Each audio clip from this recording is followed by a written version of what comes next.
Hi, and welcome to Dislife Podcast. My name is Tony White, and I am your host. Today, we're going to go outside of what we've been doing. We're going to discuss mental health. We've just touched on it in our other episodes, but this episode and another episode coming up are going to be dedicated solely to this. So I have my friend Andy here today. He's been a friend for a number of years and an ex-coworker and an ex-podcaster. So I've been picking his brain on how to do this, and he's been extremely helpful. And he mentioned that he be interested in being a guest on this show. Well, thank you for being a guest on the show, Andy, and welcome. Yeah, thanks, Tony. Happy to be here. Very excited to dive in. I've been enjoying the Yeah, podcast so far. I think it's been going great. thank you. I'm really looking forward to this one, especially now you've got two different things that you told me about. And the first one we're going to go over is the major depressive disorder. Mhm. And one of the first things I wanted to say is everybody, myself included, has been depressed. But what is the difference from the depression we know and the depression you deal with? That's a very good question. Because for so long, I never thought it was different. I always thought, oh, this is just what everyone's feeling. And I remember the first time I really realized that I was depressed was probably about middle school. And coming up in that time, late 90s, there's no one's really talking about it in the sense of urgency or concern. It's just, oh, everyone gets Right. depressed, or you're about to hit, or you're going through puberty. You're about to become a teenager. You're feeling all sorts of crazy things. Like it'll pass, and the one thing that like it really struck me for so long was just like how persistent it was, and going into like my 20s, still didn't really think anything was like clinically wrong, but you start having conversations with people. And at the time, I got into doing stand up comedy and just meeting all sorts of different people, just, outside your normal, you know, friend group and where you work and all that. And you're just meeting all sorts of very different types. And even in stand up, there's a lot of varied personality disorders you come across and just a lot of crazy people. So, like, just having conversations with people who are like, oh, you feel that way? Like, what do you mean? Like, you're happy? Like, what does that even Right. mean? And really realizing that not having that reprieve, like not understanding that depression would subside after a day or two, or if it was like co-located around a certain event or something you went through, and then finding that it just continued on and on. That I think was when I realized that I had been in therapy at that point for like probably a handful of years before I really like saw the diagnosis on paper, and then realizing like, oh, I guess like it starts to make sense of like I'm not just a cynical downer or something. Like I'm Right. not this person who's just seemingly pessimistic. I'm actually just truly not up, at any given. So, in a sense, your diagnosis was a relief. In a way, it was the first time it was ever externalized, I guess, and like so I had at that point been on and off several medications. And so knowing that there was some, correlation or something grounded in actual clinical depression, but never really truly putting words to it or ever actually seeing it on paper. Had a psychologist who just like gave it, I guess, kind of gave it to me straight, just handed me a printout, was like, this is what your diagnosis is. And it was just a moment of like, oh wow, it's sobering. It is relieving in the sense of realizing like, oh, this isn't just like, okay, come on, knock it off, Andy, get out of bed, smile, Right. start, put your effort in, like show up, do things. It was a moment Right. of like, oh, there is something that needs work here. There is something that is causing this, and there is something, different than just like being down or depressed about something specific. It is just generally the state of being. Right. And is your depression, uh, and this may be hard to answer because you may not be able to compare it, but is your depression similar to that which most other people experience, or is it just different all the time? That is a tough question. I would say it's, it's probably what people feel and, um, you know, it's some sort of mixture, ad hoc mixture of like feeling melancholic or, unmotivated or angry or frustrated, irritable, tired, that weird cocktail of however it's going to be. But it is also just that it's very contingent on the day. Like any given moment, it could feel very transparent. Like it almost feels like, oh, I'm aware that I'm depressed, and other times like it could be happening for weeks and I won't realize it until like retroactively looking back and being like, Right, okay, like I guess that explains. Like I really didn't realize that I had been unable to get off the couch or unable to really like do anything, or right, I'm upset to go socialize, something that I would normally enjoy. There's those markers you look back at and you're like, oh, I guess this has probably been happening for a while. And at this point, it kind of comes in cycles, and I've at least gotten to a point where I've been able to manage it in that sense. And so, kind of knowing usually of when they'll hit throughout the year, I can kind of gauge when it's happening, but sometimes I'm always late to the game. Like I'm always late right, realizing, oh, it's already kind of started type of thing. I've already been in this depression for a bit. right. Well, that actually kind of covered some of this next question. Are there specific triggers or patterns you've noticed over time? Triggers is tough. I know a lot of people have seasonal affective disorder, and I think seasonal affective disorder is a weird acronym because it stands for sad, and a lot of people expect it to always happen in winter. For me, I really notice I always have the same depressive cycle in summer, and it hits really hard, and it's just a weird mixture of kind of already realizing like, okay, it's too hot out to do anything. I Right, should be doing more. It's beautiful out and I'm stuck inside working. And it's just like all these reasons start to pile up. And so, in the sense of like indicating or realizing any sort of pattern of seeing those thoughts kind of come up more and more, kind of a good indicator of like when I'm already in the midst of what is probably a say regular, it's probably not even the right word, but like almost an expected right, cycle of depression for me. And so I always definitely get one in summer. And so seeing those thoughts kind of come up around the season definitely point to what is at least an annual expectation for me. As far as like kind of the rest of the year go, they just kind of the depressive episodes just kind of pop up whenever, but there are certain things that are like there are discernible patterns. I guess the kind of the luck of it is finding out or realizing them when they're, I guess, trying to find a good point of like realizing where they're at. And if I'm able to kind of, I don't know, have some sort of like conscious intervention in them and start doing the right, things that I know kind of help um, break those cycles, or realizing to kind of give myself a little bit more time with certain projects, or even just kind of forcing myself to do things that I wouldn't normally do just to help kind of shake things up.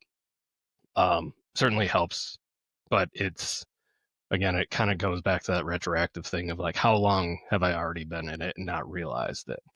right, As far as the triggers go, that's a good question because I think that's a little bit tougher.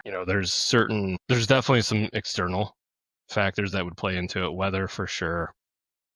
If you're banking on a really good day and it's a dreary, rainy day, sometimes that's just enough to like right, throw everything down the stairs. And sometimes that's pretty wild too, because noticing how the depressive cycles kind of come and go, something as small as just a day that's not as nice out, or a day that is maybe sometimes just the reverse of like, I wanted to do nothing. I wanted to stay inside. All of a sudden it's beautiful out and I feel obligated to go outside. Like something that minor can just be enough to either kind of spiral the day out or make me realize that if I'm this irritable about this, probably have been like stuck in a depression for a bit.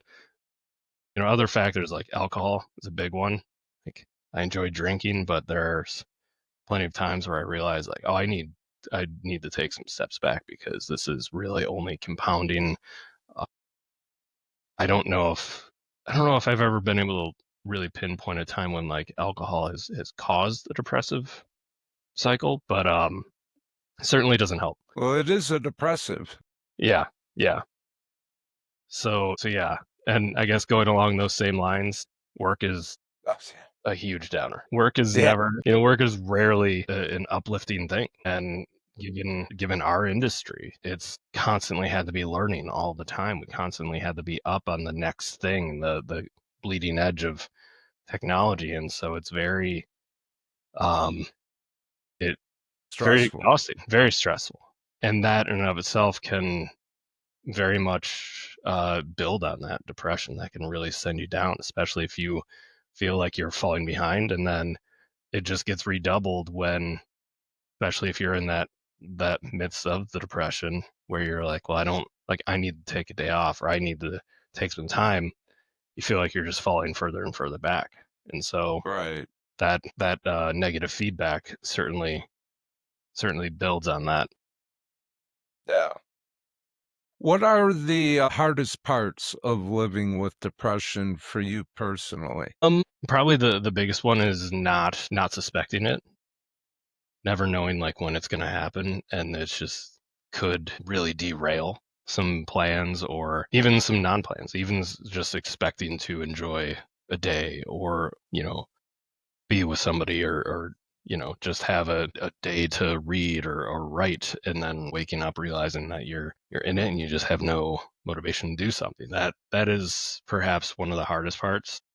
Certainly some other aspects of it is just that you in a way don't have anyone else to blame. You are the Right. sole proprietor and benefactor of your own depression, and so you don't there's essentially like, that's it. It's all here. Not to say that there aren't social factors that play into it, but when you're in that like rut, it can be very tough to kind of pull yourself out, especially on your own. And so knowing that wasn't necessarily because of something else that happened, like I can't blame something at work, or I can't necessarily blame the Pistons losing, or like something like that, of like, oh, why am I in a bad Right. mood? Why can't I focus on doing something right now? It's just, oh, I'm caught in something, and I can only do so much to help try to pull myself out of it. Right. Have you found anything that helps you manage the episodes? Do you take any medication or do you use any, tools, so to speak, mental tools? Yeah. So I've been doing therapy for 13 years. I've been off and on medication for about 19 years. Yeah, that's about right. I will say the hardest part about finding any sort of relief is medication. And not to say antidepressants have not done a lot for a lot of people, which I do think, like, I know a lot of friends and loved ones who have found a lot of value in antidepressants. I have not. I've been on and off so many, and that's one thing. One thing that's really tough, and I feel like is not talked about a lot with medication, is that when you're doing a trial run of a new medication, like there's a lot of lost time in that. The only drug that's ever been effective for me is an SSRI, which SSRIs are also very problematic in and of themselves, but it's Zoloft. And it's the only one that I've ever had any luck with, and it's still not great for me. Like it's done well enough for me. Currently not on it, but I was earlier this year, and it was just by chance I was traveling overseas. My sleep schedule and everything was so far off that I ended up just kind of like slowly fading off of it without realizing it. And then when I came back, sleep cycle kind of like re-hit, and I was like, oh wow, really feeling all the symptoms again. Really realizing that I had been off of it um, was tough. But one thing very particular to psychotropic drugs, when you come off one, you can't go right back on it. You have to like let your system kind of cleanse itself for a while. Otherwise, you won't get the benefits of it. And so I've been trying to give myself a couple months to slowly come off of it completely to slowly go back on. But the side effects of psychotropic drugs are plentiful, and Yeah. there's a lot there to be considered. And one of the biggest problems that I have with antidepressants, generally speaking, is the fact that they don't necessarily do anything for suicidal ideation. Not that they necessarily directly can, because we don't really have Right. that connective idea between neuroscience and what an actual thought is yet. Like that is still very much a mystery. Um, Right. but the fact that to a degree, many people still have suicidal ideation on antidepressants is, major concern. So kind of going back to that whole idea of lost time, um, there've at least been 3 different moments in my life where I've had to do like massive drug trials just to try out different ones, and could be doing like titration of 1 week at this dosage, moving it up to this dosage, another week at this dosage, and if getting to that peak and it's not, you try it for a couple weeks, it's not working, then you got to slowly wean off of it, calm down. Right. Between, depending on what you're moving to next, sometimes you need to take time off in between, sometimes you can jump right into it, but it's the same ramp up, same coming down, and that has taken months of my life. And so anytime taking any sort of prescription medication for antidepressant or for depression or anxiety or OCD is, it's never an exciting moment. And so it's Right. always a big question mark. I will say one of the things that really works for me is having some sort of discipline around running and writing. And um, I love running. I would just always love running. I don't recommend running for everyone. I know a lot of people hate it. Mhm. And so, like, if I'm doing that, like, I'm at least feeling good enough in the moment where it's kind of one of those. I don't subscribe to this logic, but I remember seeing this in a Tinder profile a long time ago. It was a quote that just said, "You will never regret a workout," which is absolutely not true. I've regretted several workouts, but it just kind of going into that mindset of like, okay, at least I can feel good, you know, maybe get that runner's high, finish the workout. I did something just for myself in that moment. And Right. that's, as dumb and isolated as that can be, that sometimes it's just enough to have that momentary reprieve from depression. The other one being writing, which is definitely a double-edged sword, because if writing's not going well, it can certainly also double down on the depression. Right.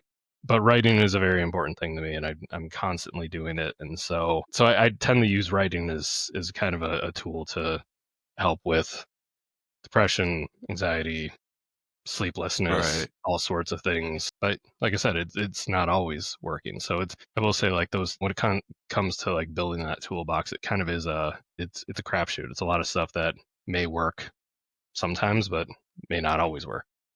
Right. What how does depression affect your energy, motivations, or relationship? Oh, that is a great question. Motivation is tough. It can just sink motivation entirely. There will be days where I just have nothing in me, and I will say at this point in my life, it's it's been a long time since this has been the case. But uh, did you ever watch the show on Amazon Prime called Modern Love? It's No. like a limited series. I don't recommend it. It's not great, but it's they have several like series episodes based on like I think it's New York Times runs a column or a story on called Modern Love, where people write in their stories of dating and the relationships. And there's an episode that stars Anne Hathaway where she has bipolar disorder. Starts off very Anne Hathaway. It's very, you know, overacting, very singy, very grandiose, and like then she crashes and she can't leave bed for like days on end. That has happened several times. Like that used to be a lot more common for me, but that was something, it was especially difficult at a time when I was getting into our career of technology where, um, you know, there was a time where I don't know if you want to leave this part in, but where we worked for the same employer, we definitely worked for an employer who probably would not have accommodated that very well. Then I did go to work for my next employer, had a much more, I guess, tolerable policy around sick time and that. So it was a little bit more manageable, Right. but that also cut back the same way too, where I was able to take several days off and just never leave the couch. And because I was taking that time off specifically just to essentially be depressed, it really wasn't doing anything for me. So it's tough because that also kind of speaks to how something else I noticed over the years, especially or into my later years, was that even at my most depressive, while I was at work, while I was out with people, no one noticed. Like no one could tell. And I remember one time I I was at, couldn't tell. yeah, and I mean that's a big part of it. Like especially kind of going back and like why I went into comedy was like I wanted first I love making people laugh and I love writing, but I also wanted an outlet. And getting people to laugh is a great way to um, very much distract from everything going on inside. Right. Um, I remember also having a conversation with a friend, probably about 10 years ago now.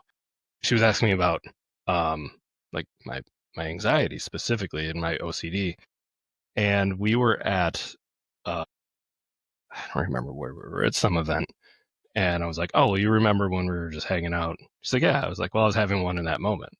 And she's like, "Really?" I couldn't tell. I was like, "Yeah, it's what comes after decades of thinking you can't be Yeah. engaging with it, you can't be talking about it, and like you just have to kind of hide it or repress it." And so in that like that aspect as well is it can be very demoralizing, demotivating. Like I'd much rather just stay in than go out and deal with these symptoms out in the wild. Right. And so it's tough because I've certainly had interpersonal relationships that have suffered from depression specifically. Yeah, that it's very tough to uh I guess speak. Like depression can't speak on its own. It's got to be spoken. So when you put it into language, it can be very difficult to um because you don't have no idea how someone's going to react. And you have no idea Right. how not only are they going to react to the news that you're in this depressive mode, but also that there's nothing that they can do. Sometimes there's things people can do, other times there's a lot of the times it's just it's this is it. Like this is just where we're at and I have nothing more that like because you if you don't know what to do, I also probably don't know what to do. Right. And so that kind of opaqueness to depression is very difficult for people to understand who don't have depression or haven't experienced it in that way. Um, that has hurt several relationships. It's also helped several relationships I've had. It was certainly something that I didn't really get to the point of being comfortable speaking about until I was my probably like early mid 30s. And Right. so at that same time, I was dating a lot, and yeah, it wasn't certainly wasn't something I would talk about at on a first through seventh date, but it was Right. something that eventually, if the relationship lasts long enough, it was something that could come up. Um, and the responses were just so varied. It was tough. It was very tough to Right. kind of feel out and Be decide on open how to move. about it. Yeah, You also mentioned that you have sensory motor OCD. ChatGPT informs me that it involves obsessive focus on automatic bodily functions, ergo breathing, blinking, swallowing. I did not know that. Can you describe what your obsessions are like? absolutely. Yes, this one was something that really caught me off guard, where I guess this kind of actually takes me right back to when I started doing stand up. I had only been doing it for a couple weeks, and then one night I was in a movie theater seen the movie Munich with a big group of people who I only knew a couple of them. And just in the moment, I just all of a sudden realized I can't swallow. And I was like, what the hell is this? This was a very, like, I like some sort of like came against me. And I was like, I put it in my mouth. I'm like, why can't I just swallow? And I constantly felt like I was going to choke. And I've always had a fear of choking. Because like when I was younger, I choked a few times and it just scared the shit out of me. So just eventually developed this phobia around it. And so like for about 2, 3 days straight, I could not figure out why I couldn't swallow. Eventually I could. Like I realized if I somehow disconnect or distract myself enough, I could swallow. And um eventually how that manifests, and so that was like 20 years ago, how that has manifested itself is that I have to go through these little routines when I'm eating. I have to kind of distract myself. Like I'll be chewing for a lot, like for a long time. One thing that my friends always knew about me for the longest time was that I was a very fast eater. And then all of a sudden in my early 20s, that all just like slowed down. And so I'd be the one at the table for the longest, and I'd be the one who was like really far behind, and like noticing that I went from being usually the first one done to this person who's now like got a lot left on their plate, or I'm still chewing something for so long. All of a sudden I have this hyper awareness that, oh, everyone notices. Noticing that I'm so slow, and now at any given moment I could choke. And these are like these Right. obsessive thoughts that are just like keep spiraling around. And so I would have to go through these little routines of distracting myself just to get myself to swallow something, whether it's um, as something as minor as like blinking a certain amount of times or clearing my own throat, or as kind of the anxiety ramps up, sometimes I'll have to punch my leg or stomp my foot. Like, and that's generally when something's like really troubling me, or the anxiety's gotten so bad that I cannot undetach from it. Right. So yeah, those symptoms have been going on 20 years. I've done a lot of therapeutic work around that. I've taken medication for it. Nothing's really necessarily, I guess, rehabilitated it fully, but there's been a lot of I guess relief in some of the work that I've done around that. But yeah, it's primarily based around swallowing. But I will say, I'm glad you noted breathing in there too, because that was something when I think the first time I noticed it was back in grade school, it was about first, second grade. I had already kind of started to experience, I guess, what I would call like anxiety dreams at this point, where even before then, I would have these dreams where I had no idea as a child how to describe them, where there would just be like kind of things, whether it was like a bunch of clocks or gears or something, or things that were moving, and then they would just speed up. And then at some point, they would speed up to a point of like discomfort where I would freak out and I have this nightmare and I would wake up from it. And I never understood why that was a nightmare. Like as a child, you're thinking like, I know what a nightmare is. Like, this is, I've seen a lot of scary shit in my dreams. This is not scary. Why is this bothering me? And Right. so about first, second grade, I remember, maybe it was actually maybe about third, fourth grade. I remember I was sitting there at my desk and I just became hyper focused on my breathing. And I realized like, oh no, I've set my breathing out of whack. And now I can't sync it back up to what I think I should be breathing. And then I would have these like kind of minor panic attacks while I was just sitting there in third and fourth grade. And I have no idea how to tell someone this. Like all I know is that Right. I'm freaking out. And then that just continued, like probably through early high school. And then it kind of went away. And then it manifested later into this weird swallowing. Okay. So is my next question was going to be how have the obsessions changed over time? So that's a good question. Now I'm wondering if they have. So I will say they have subsided quite a bit. I've done a lot of cognitive behavior theory or therapy around that work to kind of help, I guess, in a sense, rewire a lot of that thinking. I also have a lot of exposure practices that I do that help like kind of What brain. is that, exposure practices? So it's generally where you kind of you expose yourself to like a little bit or a certain amount of anxiety around whatever the object is. So for me, like when it comes to the swallowing, this fear of choking, some things that I'll just do is I'll like take a drink of water and I'll just hold it in my mouth for like X amount of seconds. And then if I'm feeling brave enough, I'll tip my head back. And then, just kind of like get that sensation around of what I would normally be freaking out about as like what is a normal sensation entirely, having water in your mouth and like, getting Right, close to the back of your throat and just like realizing like, oh, I'm good. I'm in control here. I'm not just gonna immediately choke on this. My body's got a lot of mechanisms in place that's gonna kind of take over, that things are gonna be fine. And so it's just kind of, I guess in a sense, like provoking that anxiety, but like in small ways, just to kind of remind yourself that, yeah, the anxiety that's kind of the starting point anxiety is probably not warranted, and realizing I am okay and kind of bringing those, I guess, spikes of anxiety down. And that doing enough exposure therapy, it really kind of helps reset a lot. And so really the biggest problem when it comes to the OCD stuff is just kind of remembering to do those practices like when the anxiety kind of ramps the OCD symptoms back up. So I will say generally the symptoms themselves have gotten better, but it's all still centered around the very same things. right. Does this interfere with daily tasks, work, or social interactions? Yes.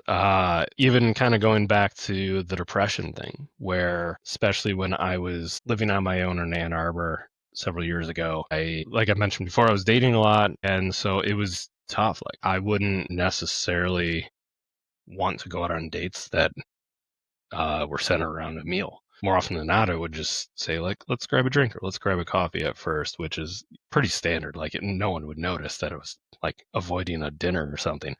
And so Right, it's just easier to do that. And if it went to a second date or if there was a date that was based around a meal, it was like, okay, well, I'll have a drink first, calm my nerves.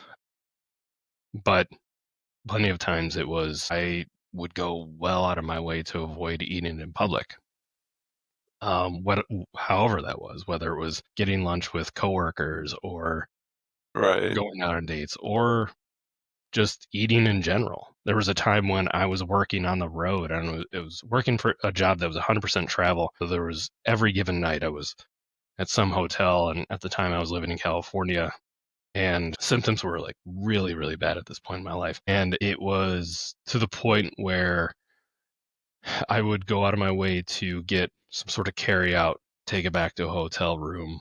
And it was just a matter like I would barely eat anything, but it was I couldn't do it in public. I couldn't be at the restaurant eating. I had to be locked away, but also knowing fully well if I'm gonna choke, I'm gonna be the only one here. Like there's right, not gonna be anyone to save me. So also know that was like the risk while realizing, okay, well at least it's less embarrassing to go through these routines and having to distract myself in order to get myself to swallow while I'm just locked away in a hotel room. And so right, most nights it was fast food or pizza just in a hotel room, hoping that I would be able to actually eat all of it. And I would very rarely, I'd probably eat like a third, maybe half of right, what I got. And so it very much affected my social life drastically. Still to a degree at times. There are moments where I'll be weighing like, okay, I know my anxiety is pretty high today. I noticed like earlier the OCD symptoms were pretty bad. I probably want to stay away from these restaurants, or these types of foods because I know they're be a little bit harder to eat. right. Okay. Does the sensory motor OCD affect your mental health overall? Yeah, it can be a real downer. Definitely, like if there was ever a holy trinity of things that just fed right back into one another, it's depression, anxiety, and OCD. Like there's the they seem to feed off each other very well. And when you just want to enjoy a meal and you're chewing the same bite of food for so long and you just want to move on to the next bite and you just want to swallow the food, and it comes a point where you're chewing something and there's no flavor, there's no taste to it, and you're like, I'm not even enjoying, like, I'm literally eating, I am just eating, I'm not tasting, I'm not enjoying, I'm just eating, I'm just Right. going through the mechanical thing of getting calories at this point, and that in and of itself is very depressing, especially when you're like looking forward to it. And so there's that. There's a social aspect of like, oh God, who noticed? And yeah, that in and of itself just kind of, again, another negative feedback right back into the anxiety of like, if I become over aware of how much I've not eaten, or if I had to enact bigger distraction than normal, and I'm like, well, people definitely notice that, then all of a sudden the anxiety is spiking, and I have to figure out a way to kind of dig myself out of that hole in some way. Right. Are there times when one condition feels more dominant than the other? Yeah, I will say for the most part, has always kind of been the most dominant one. It's not always been the case. Say in the last few years, it's probably been more anxiety and OCD that have taken the front of the stage, but at the which in and of itself is kind of a nice victory. I would rather tarry with those symptoms than, depression. But at the same time, depression does have a way of, when that rises back up, does have a way of kind of overtaking everything else. Right. What kinds of treatments or therapies have you tried? CBT, ERP, medication? Uh, Done a lot of medications. I will say for the most part, medications seem to help the anxiety more so than the others. There have been moments of relief in any of them. When it's come to medication, I've not been completely without some relief with medication, and I do think there are plenty of medications out there that are good. And SSRIs, I know, very problematic. SSNIs, I've not had good luck with them. I've heard better things about those. But yeah, I've at this point, I know I've done. I had to stop count at about 12 different medications, and they haven't all been in the same class. They've been very different classes as well. So I honestly don't even remember all the ones that I know have not worked for me. But that is to say that I think medication is a great trial. It's just, again, there's so much time involved. There is so many side effects involved that it's difficult. I think medication is a great thing when it's working, but I also think it's a great thing if you have a treatment plan that'll help you get off. Right. When it's been a matter of therapy, I've done dialectical behavior therapy, cognitive behavior therapy, EBAPS, which is a more, is that CBAPS, I think, or is SP. It's a relatively newer therapy approach. That one, I will say, that one really helped with the depression, suicide ideation. Let's see, what else have I done? Those ones primarily have been the ones I've had the best luck with.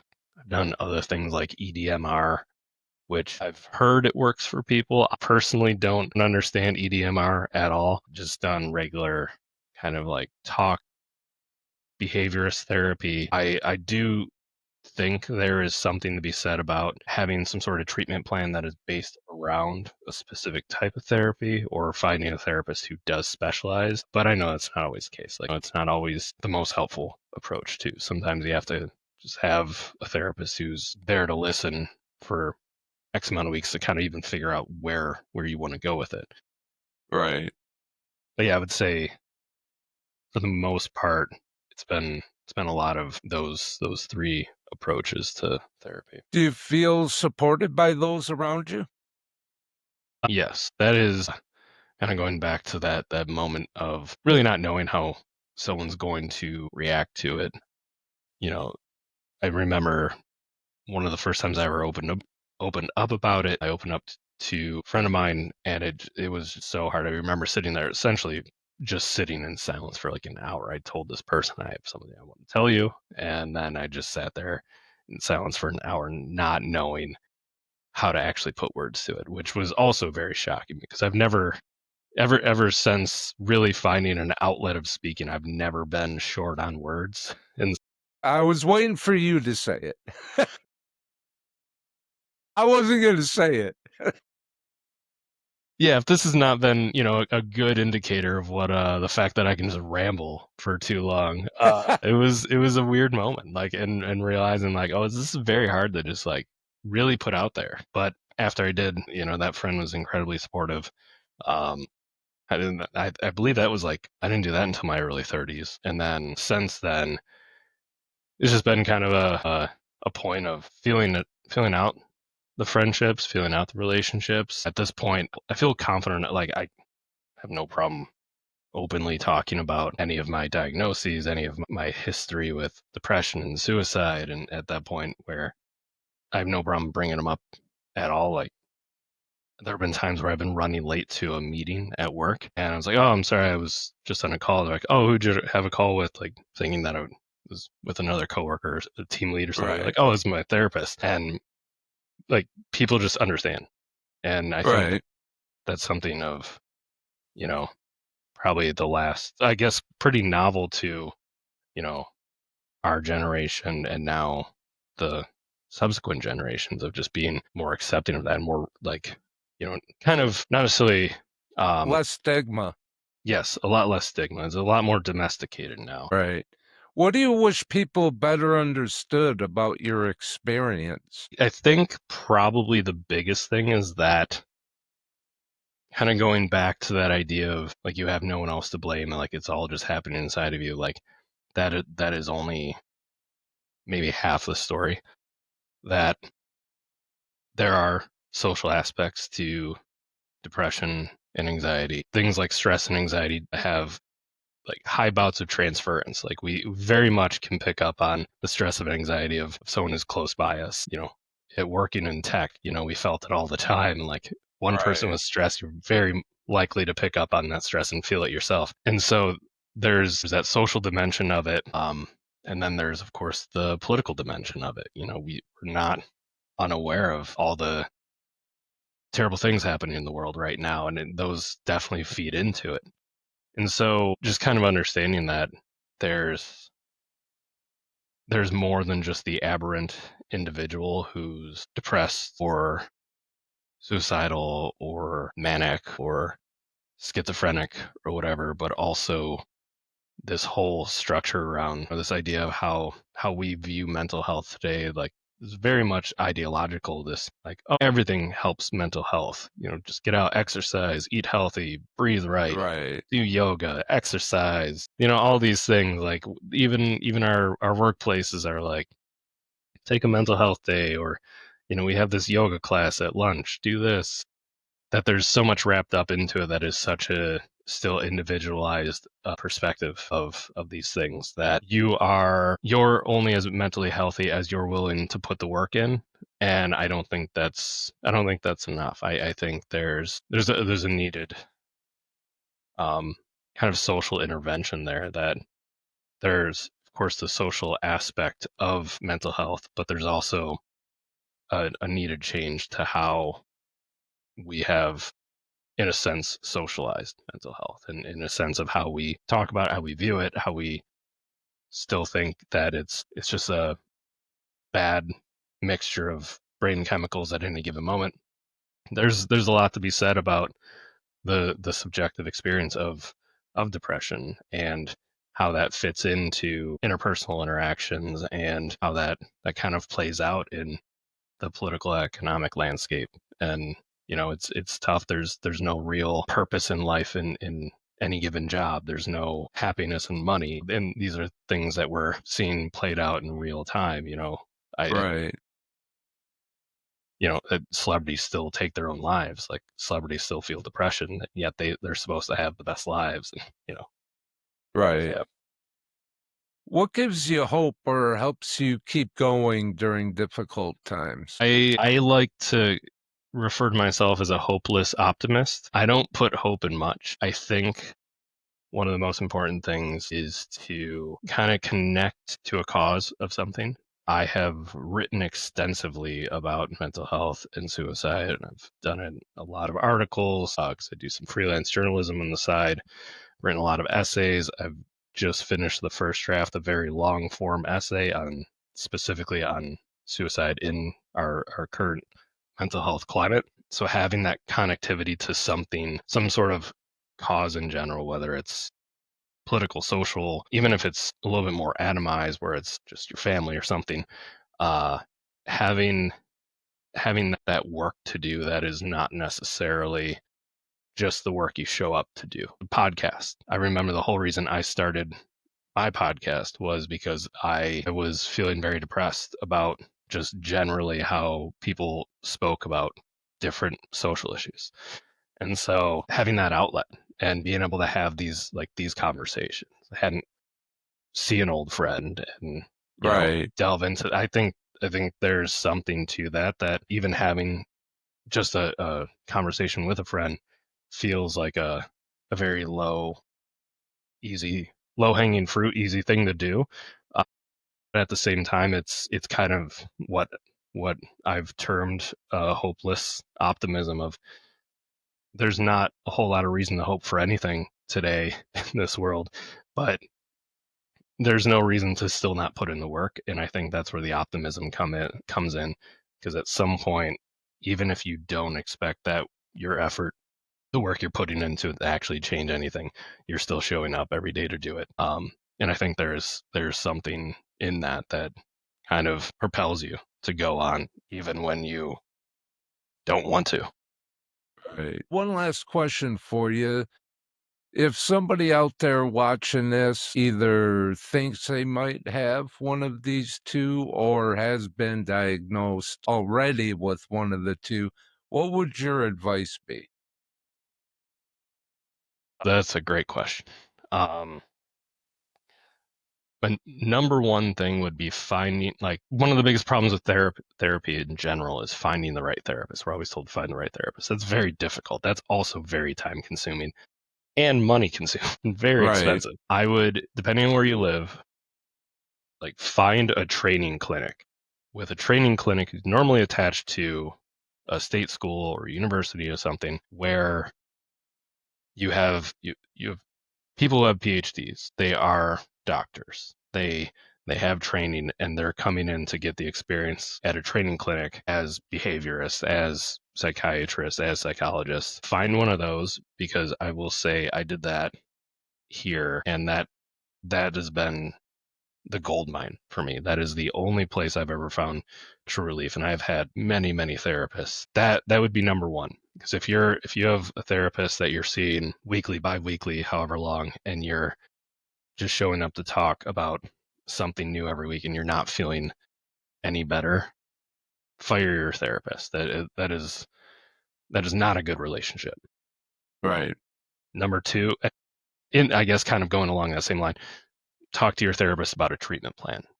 Don't just show up and focus on what happened over the last week or two.